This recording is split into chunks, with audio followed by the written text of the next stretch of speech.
Hi there! Welcome to Storytime with Writer's Playground. Thanks for joining us. My name is Mariana Davila. And I am Eric Humbert. And we are your hosts. We are excited to be here today. We have a really charming story for you, which we will be getting to shortly. And we're happy to say that our 13th Playground Challenge is underway. That's right. The submission deadline was this past Sunday night, so we are back in the swing of reading your submissions and writing feedback. We've already read some good ones, and we've got a whole lot left to go. What are your early thoughts? Oh, it is much too soon to be able to tell much of anything.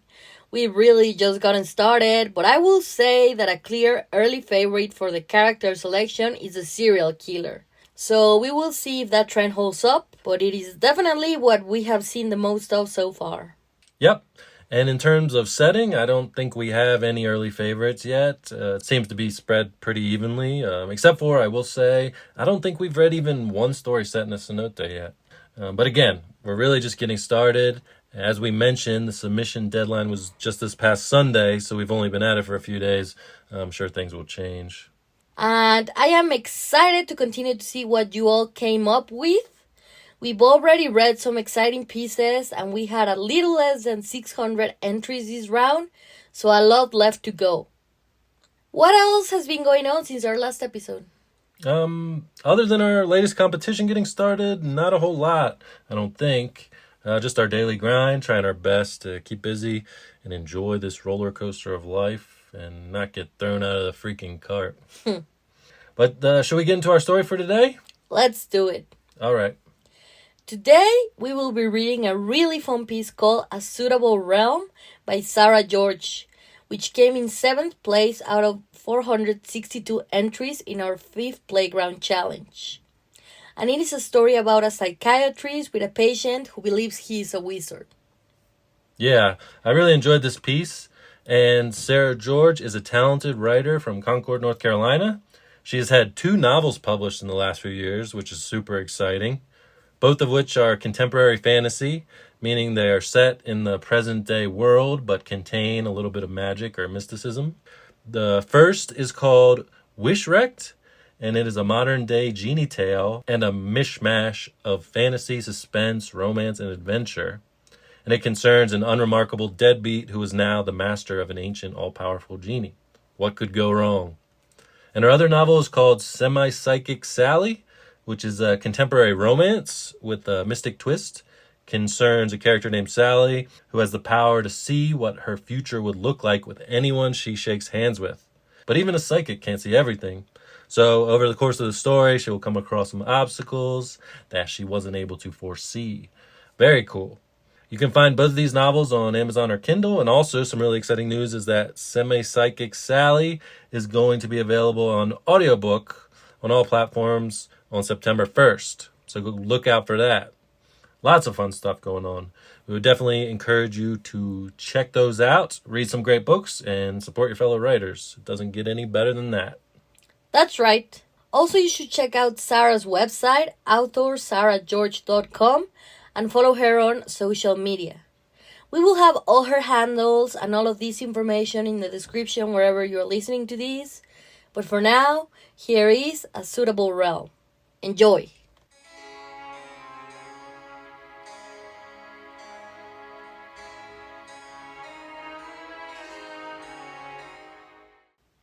A Suitable Realm by Sara George. Harold, it's nice to see you again. It's been quite a while. Tell me, how have you been doing? Dr. Amy Halstead settled into a large armchair next to a softly burning fireplace.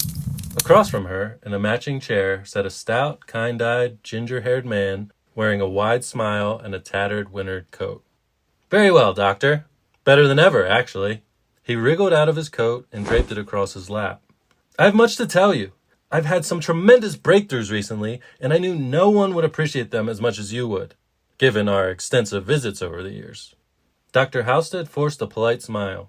She thought more highly of Harold than she did of all her patients.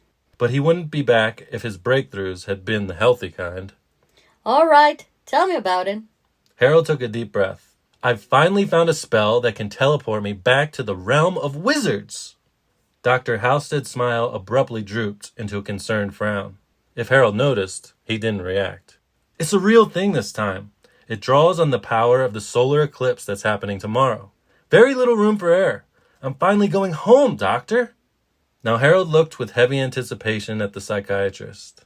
She opened her mouth to respond, then, having second thoughts, quickly closed it. Another moment passed when she finally spoke. Harold, I'm a bit confused. Last time we met, we had, or rather you had, come to the conclusion that all of these beliefs about being a wizard were delusions. You seemed relieved at our last meeting. I consider it a major breakthrough. I thought you did too. Dr. Halstead sighed. You even say that you, and I'm quoting you, finally feel free now that I know this was all in my head.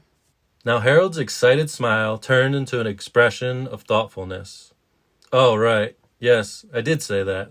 Yes, Harold, you said that. Harold scratched his cheek absently. Well, that was a lie, he admitted. I really did enjoy talking to you all those years, but once the legal requirements were met, I had to devote my time to the more pressing issue, developing a spell to get home. But today I am here of my own free will, no court order. Doctor, you're the only person who could understand what this means to me. Dr. Halstead blinked. Oh, She said. I see. Harold smiled innocently. Again, a moment passed. Harold, I hope you can see the problem with what you've done. You've essentially put us back at square one. Obviously disheartened, Dr. Halstead retrieved a pen and notepad from a nearby end table. She began scribbling notes. But I am very glad you came to see me. I admire your honesty. Believe it or not, that is a sign of progress. I assume you stopped taking your medication? Oh, I never took the medication. But that's not important, Harold said, leaning forward earnestly. Doctor, listen. You already know all about my dilemma. You know I'm a wizard, a magical being, trapped in a non-magical world, sent here in my youth due to a spell gone awry. I'm sure you have many files full of the details I've shared with you. Nothing has changed except one major thing. I found the right spell. I prepared it, and I'll be executing it tomorrow. I come only to share this news and extend an invitation. Come see me off. Put your mind at ease about me. Let me show you that I am telling the truth. Dr. Halstead paused, her pen still firmly against the page. He wasn't wrong. They had spent countless hours going over Harold's detailed descriptions of the magical world he claimed to come from, as well as the reasons why he had to get back, in his attempts at doing so. She knew it all inside and out. Yet, of all her patients, Harold had been her favorite. Not because his tales amused her, but because of his sincerity and goodness. From her perspective, Harold was a misfit. Not a wizard, perhaps, but a regular human being who had been dealt an unfair hand. An orphan who had aged out of the system, now working odd jobs to pay his bills, never able to maintain steady employment. He struggled his whole life to belong anywhere. His outspokenness about being a wizard didn't help. Yet, she had been continually struck by his humble demeanor and the respect with which he treated her and others. Although that confession about the medication was concerning, but they could address that later. She truly worried about this poor man. Harold waited patiently as she worked through her thoughts. An expression of satisfied relief washed across his face as she placed the notepad back on the table and leaned back in her chair. Okay. She said. Tell me why you believe this spell will work. With all due respect, Harold said gleefully, I would much rather show you.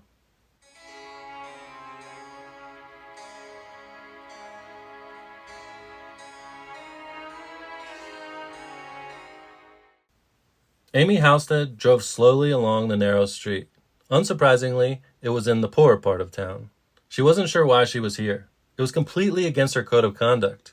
Not only her personal code, but the code of the entire psychiatric community. She would be reprimanded harshly if any of her colleagues ever found out about this. She'd probably lose her job.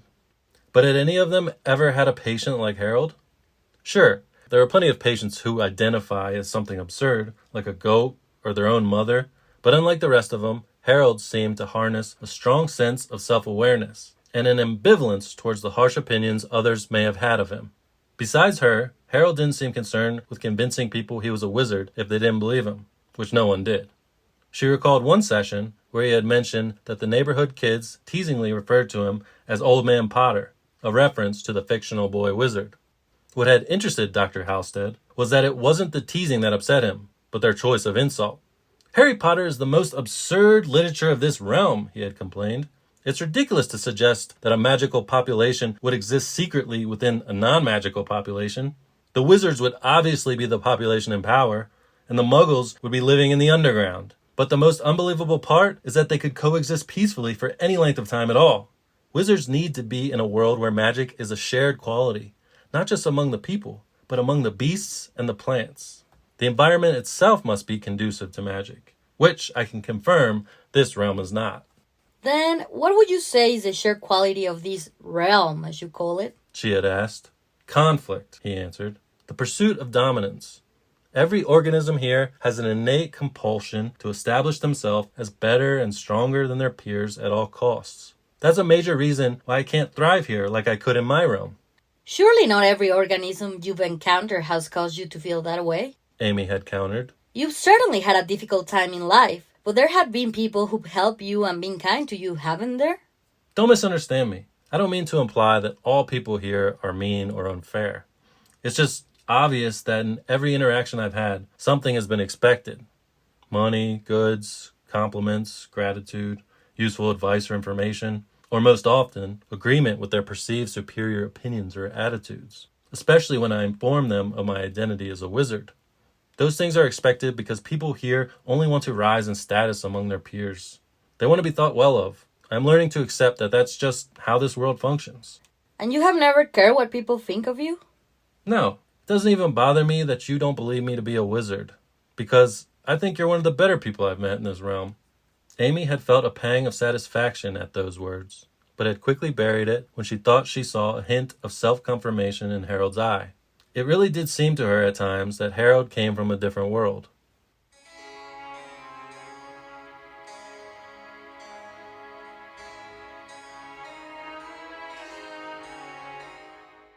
The sidewalks were crowded with people in lawn chairs glancing up at the sky, bundled in puffy coats and jackets, all of them fiddling with little paper glasses, special shades for viewing the impending eclipse.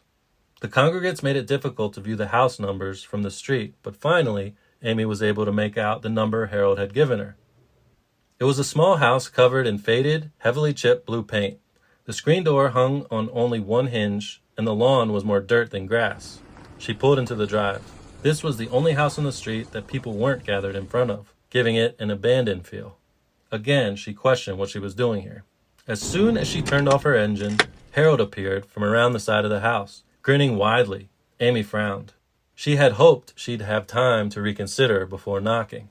Harold opened her car door. "You've surprised me, Doctor. No one has ever accepted any of my invitations, so I had resigned myself to leave this realm as alone as when I arrived." "Welcome."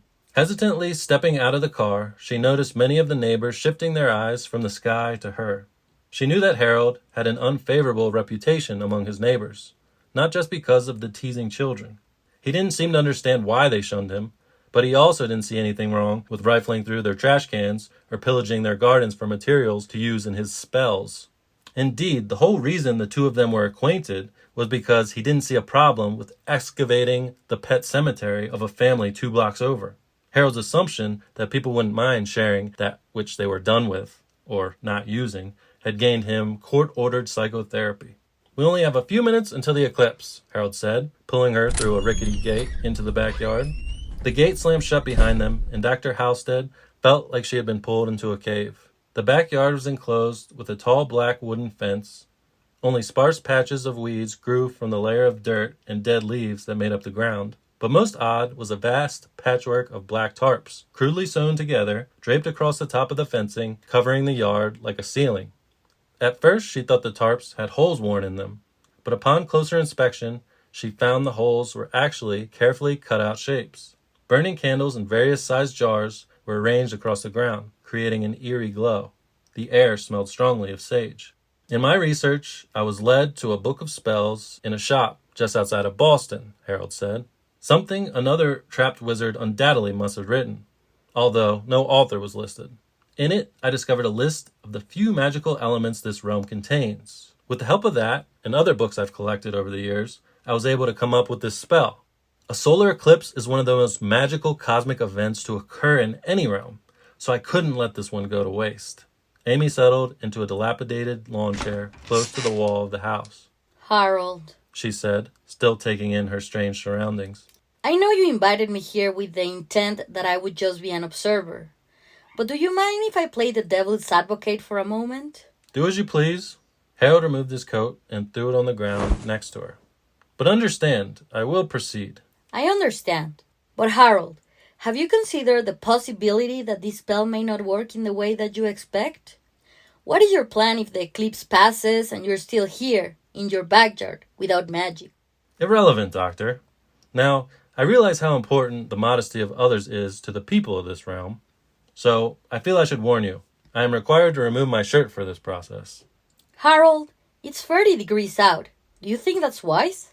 For my purposes, yes. Dr. Halstead shifted in her chair. She couldn't see the sky from where she sat because of the tarp ceiling, but the daylight coming through the cutouts was noticeably growing dimmer. The eclipse is beginning, Harold said as he slipped off his sweatshirt. She stirred uneasily as she noticed rune-like markings drawn all over his chest and arms. The sight gave her an odd mixture of discomfort and curiosity. She knew he took his identity as a wizard very seriously, but this is the first time she had witnessed any sort of pagan ritual. She wanted to leave, but she was compelled to see what might happen. He seemed to notice her nervousness. Doctor, please let me again express my gratitude for your presence. Know that you are in no danger, but stay where you are for the remainder of the process. I am going to position myself in the center of my threshold and begin my incantations. When the eclipse passes, I will have shifted between realms. So long, and thank you. So long, Harold. She meant it disingenuously, but she was surprised to find that her body was filling with anticipation. Are you sure you don't need a coat? She asked, not knowing what else to say. Absolutely sure. Farewell, Doctor. Dr. Halstead watched, openly curious now, as Harold positioned himself in the middle of the yard, underneath the largest opening in the tarp ceiling. The cutout was shaped like a sun, swirling tails extending from a large circular center. He laid flat on his back, spreading out each of his limbs widely from his body. His face lay directly in the lessening sunlight. Noticing this, Dr. Halstead began fumbling around in her pocketbook. Harold, wait! You'll need some of these special solar eclipse glasses. You shouldn't look directly at it. She found a pair that she had been carrying around and held them out, but Harold seemed oblivious. He stared straight up into the sky, unblinking, his lips moving rapidly, though the words he muttered were so quiet she hadn't even realized he was saying anything until she had looked directly at him. Then, suddenly, as if a switch was flipped, the candles abruptly blew out and the dark space became pitch black. The only light was coming from Harold? His entire being seemed to be emitting a faint glow. Dr. Halstead shuddered. Surely this was some trick of the eyes, some effect of the strange setup. She slipped the glasses over her own eyes. Standing, she tentatively moved a little further into the yard, positioning herself so that she could see the eclipse through one of the cutouts in the tarp. A beautiful flaming ring surrounding a dark center, almost like a black hole. It was a stunning sight. Oh, Harold, are you seeing this? She said. It's lovely.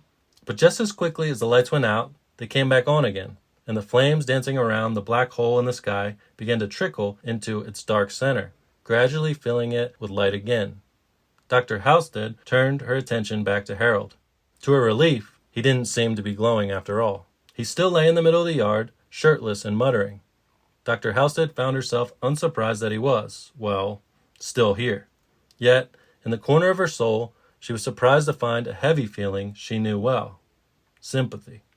Harold, it's over, she said. The glazed look in his eyes softened. Slowly, Harold sat up and looked around, his eyes widening. Then he looked at Dr. Halstead. I'm so sorry, Doctor. Harold. Dr. Halstead moved forward and took his hand to help him to his feet. Please don't be sorry. I'm sorry. I know how much this meant to you, but we'll have plenty of time to talk about it. Not here. You'll have to call my office on Monday. Can I please get you your coat? Oh no, I'm quite warm now. As he spoke, Dr. Halstead realized she too was warm. In fact, the air itself was significantly warmer than it had been a few minutes ago. She snatched the glasses off her face and scanned the makeshift cave. At first glance, the backyard seemed the same, but now she noticed, starting at the corners of the yard, bright flowers were springing up, spreading towards the center slowly, enough to be inconspicuous when one wasn't looking, but fast enough to track with the naked eye when one was. Harold reached up and began yanking the tarps down. Dr. Halstead gasped. The sky was a soft purple. Strange birds that buzzed like bees flew by overhead. In the corner of her eye, she noticed the sun becoming free from the shadow of the passing moon, and the world lit up brightly. And she knew without a doubt that this was not the world she had been in just moments before. I meant that I'm sorry that I took you with me. Harold wadded up the tarps and threw them in the corner of the yard. I knew the spell would be powerful. I figured you would be safe where I left you. But look at that. I even pulled the house along too. He laughed, almost giddy, placed his hands on his hips, closed his eyes, and breathed in sharply. Ah, yes! I did it! He smiled widely, and as he opened his eyes, Dr. Halstead saw that they glistened with tears, and she too felt tears coming to her eyes. Not tears of fear or anxiety or disbelief, but of happiness. For Harold, he looked complete, and it filled her with emotion. I made it, Doctor. I'm finally where I belong.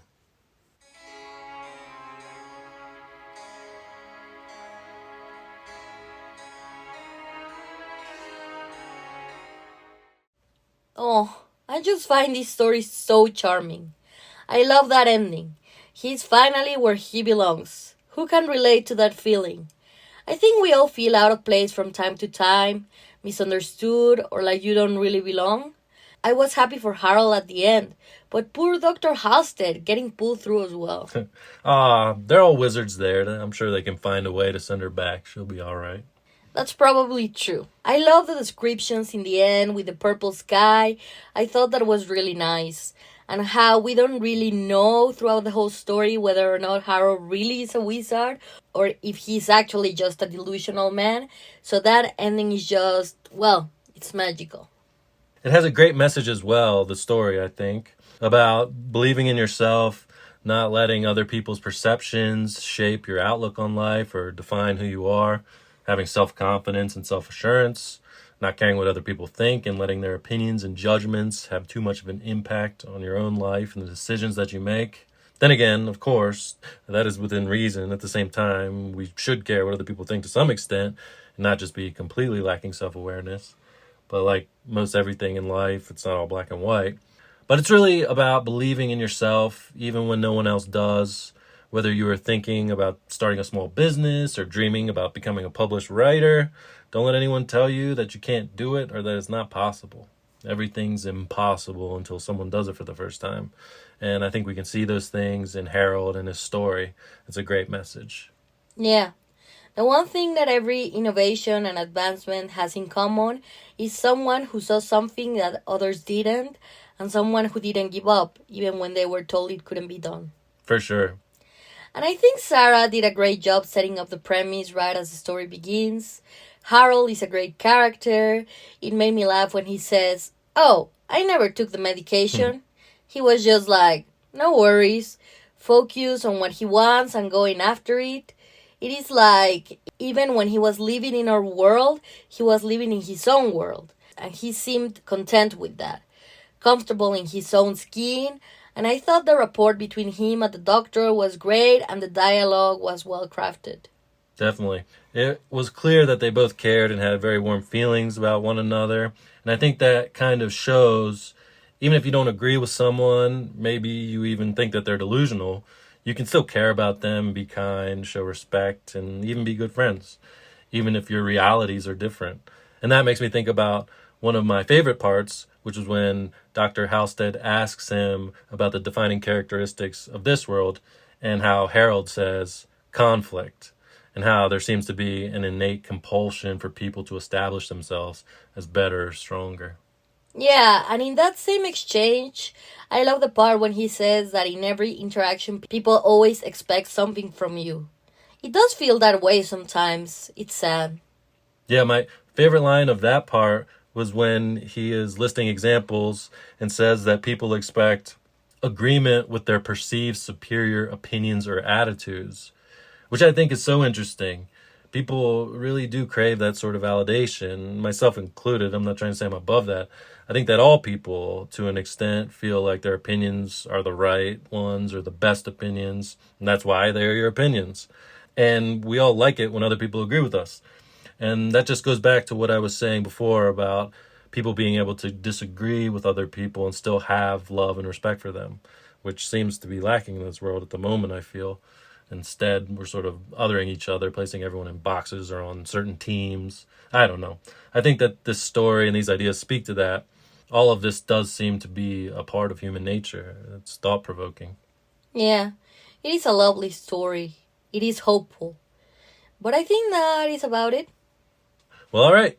As for the prompts, Sarah chose a wizard for the character, a psychiatrist's office for the setting, and the one thing that everyone had to include in this challenge was a solar eclipse. If you enjoy this piece, go get yourself a copy of the novels Wish Wrecked and Semi Psychic Sally by Sarah George. And again, all of this information will be in the description wherever you're listening to this, along with Sarah's website and social media pages. So go check all that out. And we will be back for another episode in 2 weeks. Thanks for listening, everybody. See ya.